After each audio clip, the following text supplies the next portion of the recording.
We were born with different capabilities and talents. Every student holds an intelligence of their own.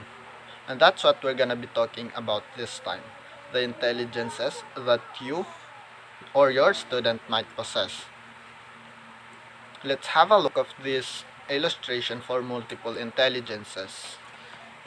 There are actually 8 different types of intelligences, and that is music smart, or those people who is proficient in the Tao of music; body smart, or those people who is proficient in the Tao of sports; people smart, or those people who is proficient in the Tao of interaction; word smart, or those people who is proficient in the Tao of words; logic smart, or those people who is proficient in the Tao of numbers and science; nature smart, or those people who is proficient in the Tao of nature; self smart, or those people who is proficient in the Tao of self-knowledge; picture smart, or those people who is proficient in the Tao of visual information.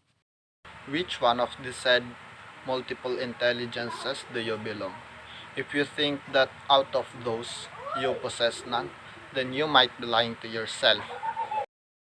After the presentation, please visit this link.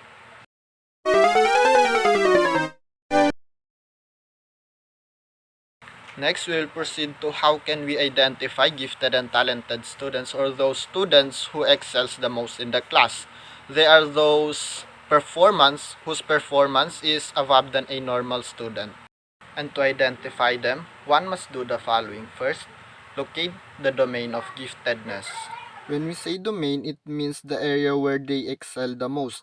These are the domain of giftedness according to National Association for Gifted Children, or NAGC. First is intellectual ability domain. Second, creative product thinking domain. Third, visual and performing arts domain. Fourth, leadership and psychosocial domain. And lastly, specific academic ability domain. Next is describe the student's level of giftedness. There are 5 levels of giftedness according to Ruth Devora. And lastly, describe the student's field of talent. For example, public speaking, or good in writing, or good in critical thinking, and etc. Now we will proceed to learning characteristics. These are the common manifestation of gifted and talented learners. Let's begin with high level of intellectual curiosity is a learning characteristic where an individual learns through asking. Albert Einstein is known to have developed a high level of intellectual curiosity which made him the most genius man. Read actively is a learning characteristic where an individual learns through reading. High degree of task commitment is a learning characteristic where an individual learn because they are dedicated to learning. Keen power of observation is a learning characteristic where an individual learns through observation. It is the most convenient learning skill because an individual can gain knowledge anywhere. Highly verbal is also a learning characteristic because when an individual speaks, they generate more knowledge inside their head. Gets bored easily is also a learning characteristic. An individual gets bored because of the lack of attention, and we lose focus because there are too many ideas inside our head. Therefore, boredom fosters creativity. Can retain and recall information is a learning characteristic where, by retrieving information solely from your memory, you identify gaps in your knowledge and areas that you need to study more closely or revise. Excited about learning new concept is a learning characteristic where an individual is genuinely love learning new knowledge. It's easier to learn when you are excited. Independence in learning is a learning characteristic where an individual is able to think, act, and pursue their own studies without anyone's help. Good comprehension of complex text is a learning characteristic where an individual can easily break through to the secret of text presented to them.